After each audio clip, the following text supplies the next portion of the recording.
everyone, it's Barak, your tour guide in Israel. Behind the camera is my partner in adventure, Eyal. Welcome to Akko and the Mediterranean.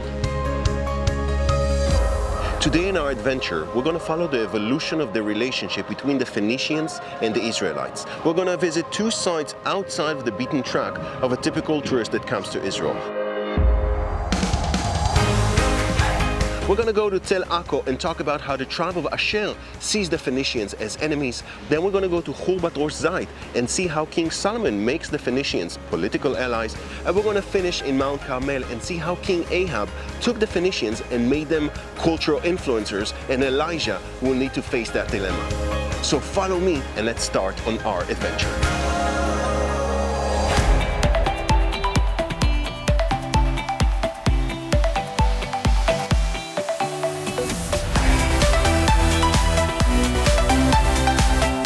Welcome to Tel Akko.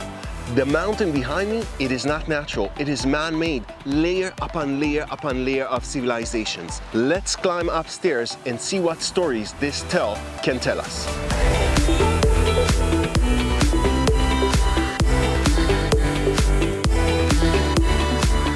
We're right now on top of Tel Akko, and behind me are the remains of an archaeological excavation that happened here. People have been settling here since the early Bronze Age, that's 3000 BC. Why here? Because Akko itself has a natural bay to the sea, and that will interest many empires. Follow me and let's talk about two very famous conquerors that were here.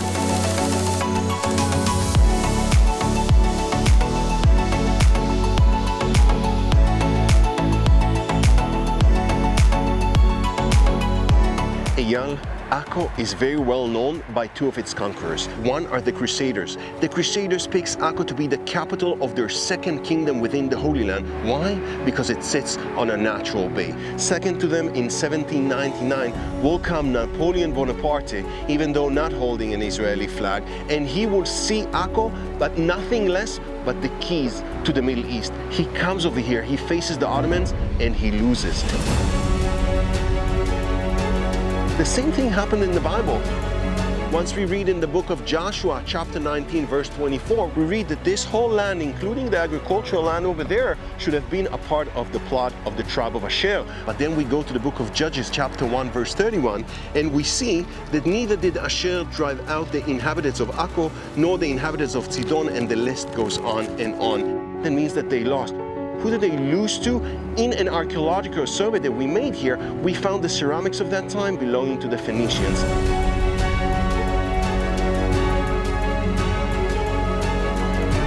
So if I'll try to humanize Israel as a person for a moment, me as Israel, I'm afraid of the Phoenicians. I don't want to have anything to do with them because they have beaten me in war. Within 300 years, this will change by King Solomon. King Solomon will need something out of the Phoenicians, and he will make them a political partner.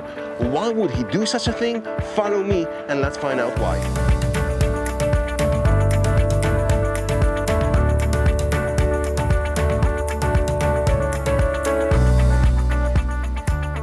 Eyal, we drove to the Lower Galilee and we are in a site which is called Khurbat Rosh Zayt.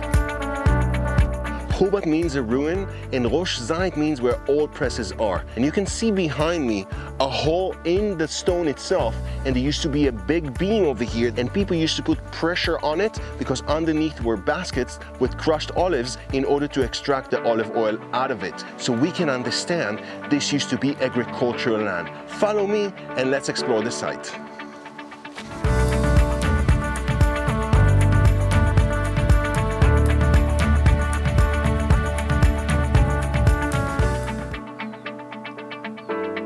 Eyal, I'm standing in a typical Israelite house that is dated to the 12th and 13th century BC. It's called a four-room house. In front of me is room number 1. I'm in room number 2. Behind me is room number 3, and over there is room number 4. That means that the tribe of Asher actually settled over here.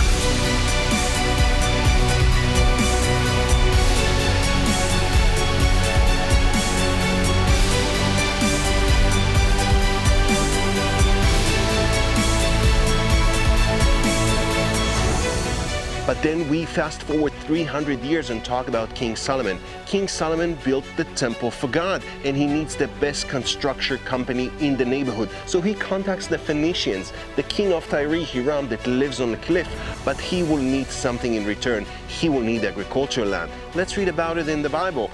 I'm reading from 1 Kings chapter 9, verse 11. And Hiram, the king of Tyre, have furnished Solomon with cedar trees and fir trees and with gold, according to all of his desires. That then King Solomon gave Hiram 20 cities in the Galilee, and he called them the land of Kabul until this day. Behind me is the modern village of Kabul.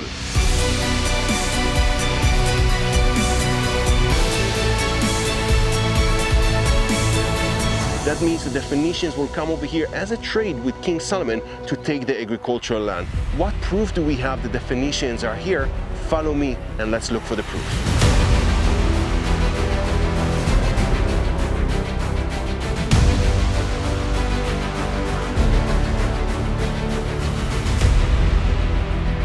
We climbed up the hill, and the stones behind me speaks the Bible.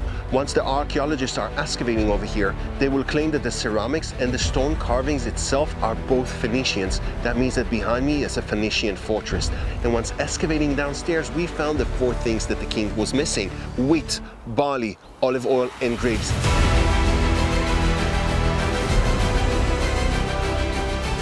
And the best thing, we found a seal that says that this should be delivered to the king.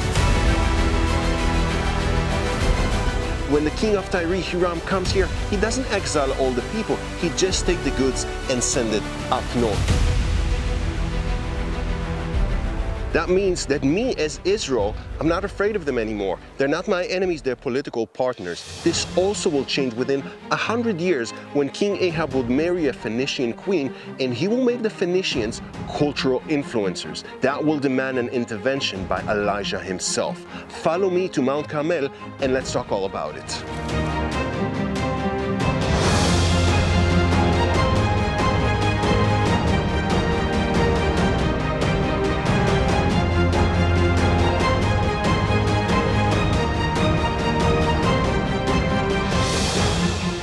Yeah, we're on top of Mount Carmel, and behind me is a Carmelite church which is called Dir el-Muhaka, which translates into the burnt monastery. This place commemorates the war between Elijah and the Baal prophet. And ever since then, it became a symbol of the monotheistic belief in one God, our God, defeating pagan worshiping.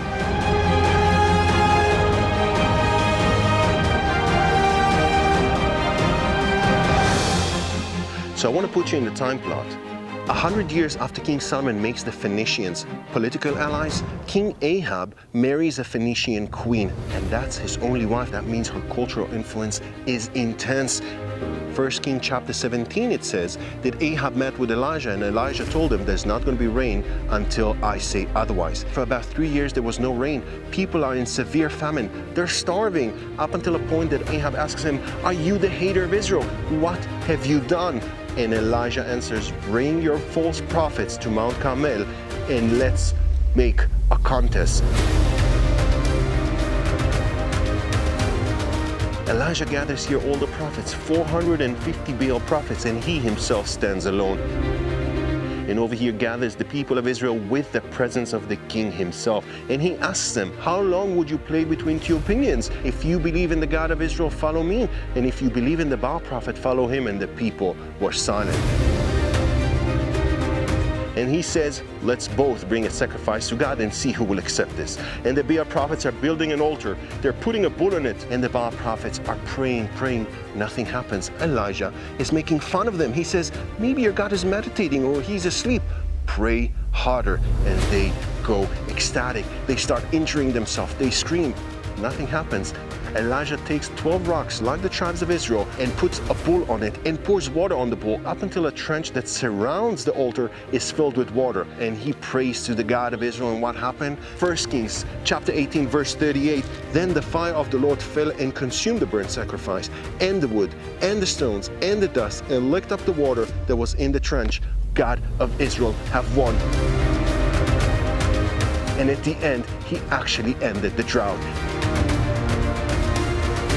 And Elijah tells the people, "Enough with the Baal prophets' cultural influence, kill them all, and that's exactly what happened, like you see in the statue behind me. So the Phoenicians started as enemies to the tribe of Asher, later on were political partners with King Solomon, but they became such cultural influencers in the time of Ahab that God will send Elijah to put us back on track.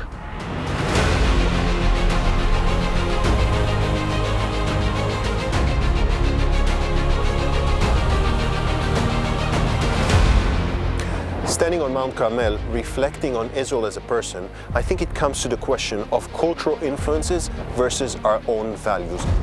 It goes into our politics. It goes into our economy. It goes into our own homes, and for that, there's a price to pay.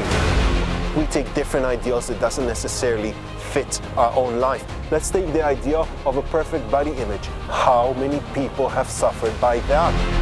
The idea of how to talk, when to laugh, how to smile. And by doing so, we lose a part of ourselves. We don't stay true to ourselves.